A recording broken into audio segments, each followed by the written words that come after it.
Ito na naman si pambansang ate Amy Marcos. May nakuha na namang intel. Intel ba o Marites? Di ba last time? May intel din ito ka-copy. Nauna pa si Nika nauna pa sa law enforcement makakuha itong intel Ito may bago na namang Marites. Itong si Amy Marcos, hindi ko alam kung saan nanggagaling itong Marites o intel. Ewan ko intel at ang hawak niya na yan ka-copy. May pagtanggol lang ang mga Duterte. Nako ate, si pambansang ate ba? Good luck sa eleksyon kung iboto ka ng mga loyalista. Ayan, may bago na naman ka-coffee. Ayan, kung makikita ninyo sa inyong screen, no? Kung may headline na naman yan ng politico.com. Target si Inday. Ayan, tinatarget daw po si Inday ng CPP-NPA. Amy Marcos demands return of Sara Duterte's security detail. O, saan na naman galing yung information na yan? Oh, naging intel na naman. Dinaig na naman ni Amy Marcos ang PNP, ang National Intelligence Coordinating Agency, ang NBI, o yung mga iba pa ka-coffee. Nakakuha na naman siya ng intel daw na hinahunting siya. Tinatarget daw si Inday ng CPP-NPA. Kaya kinakailangan 500 siguro yung security ni Inday. Naku po, saan na naman galing yung Marites na yan? Vice President Sara Duterte's safety is at stake. Nag-invento na naman kayo. At stake daw. Paano naging at stake na naman? Dahil nanawagan si Bato, naghahanap ng volunteer. Yun ba yun? At stake daw po, nagaganib daw po ang seguridad ni Inday. And the government must not play fast and loose with that according to Senator Amy Marcos. Wow. Ano kayong batayan ni Marcos dito? Ni Amy ha? Amy made a statement in demanding the return of Vice President's police security given the threats to her life. Ang tindi pala ng threat. Grabe, kailangan 500 katao. Paano kaya yun? Ilang sasakyan kaya yan pag umaalis na? Ilang convoy kaya yan? Anyway, Duterte recently lost 75 of her police security after PNP Chief Romero Marbil reassigned them to Metro Manila supposedly to boost peace and order efforts. Fake news yung 75 dahil may naiwan pa sa kanya. More than 30 pa yung naiwan sa kanya. VP Sara Z. Duterte should have her security detail back ASAP, Marcos said in a Facebook post. Wow. Si Amy Marcos nakikisabay kay Bato, kay Bongo. Kailangan talaga makisabay niya dito ha. Bakit ma'am? Nanganganib na naman. Baka di manalo. Hoping pa rin siya makukuha niya yung Duterte votes at ng boto ng mga loyalista Marcos stressed the Vice President must be protected not only because she is the second highest government official, but also she is number 1 on the communist rebels hit list. Totoo ba? Saan na nakuha yung informasyon na yan? Sino nag-feed sa kanya yan? First, she is the second highest elected official in the country whose safety must never be compromised. Sa PBBM, pwede na makompromise. Second, she is a Duterte. Ayun naman pala. Who, like her father, is a staunch defender of law and order and stopping the CPP-NPA's order of battle, sabi ni Inday.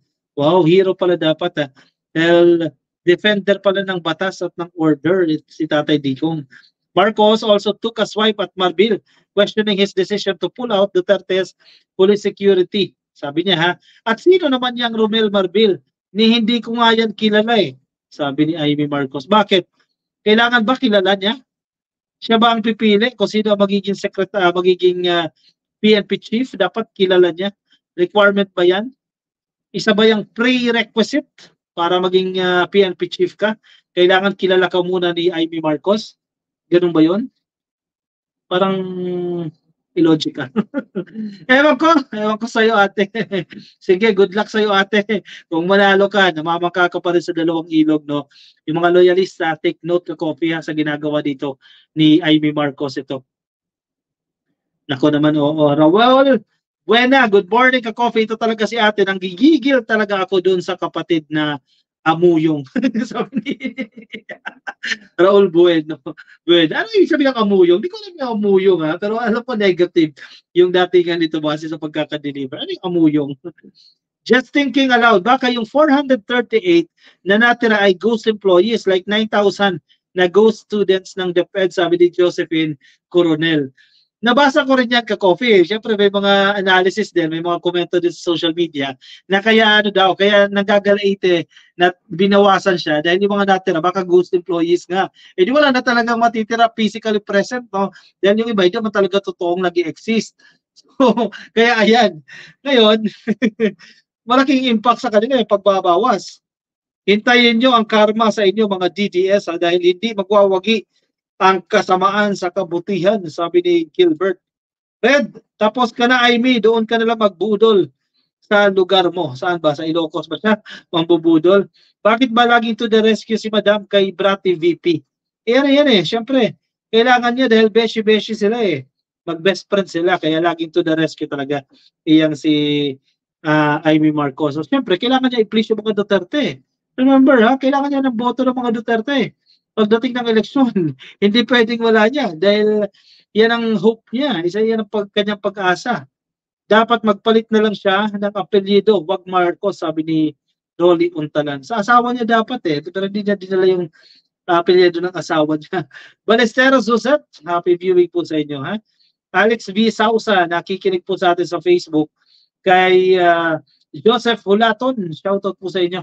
Nakatutok din sa atin ngayon sa Facebook. Kay Arted Roldan, kay Corvin McCall, kay Gary Sipelayan, shoutout po sa inyo. Happy viewing po sa mga nakatutok po sa atin ngayon sa Facebook. Shoutout po sa inyong lahat. At baka nasa Facebook kayo, ka-coffee ha? At hindi pa po kayo naka-follow sa ating Facebook page, ayan, pasuyin na lang ka-coffee ha? Please follow and like kung nasa Facebook po kayo. At kung nasa YouTube naman po kayo, at hindi pa kayo nakasubscribe, click nyo lang po yung subscribe. Yan, nandiyan po sa baba. Subscribe lang po.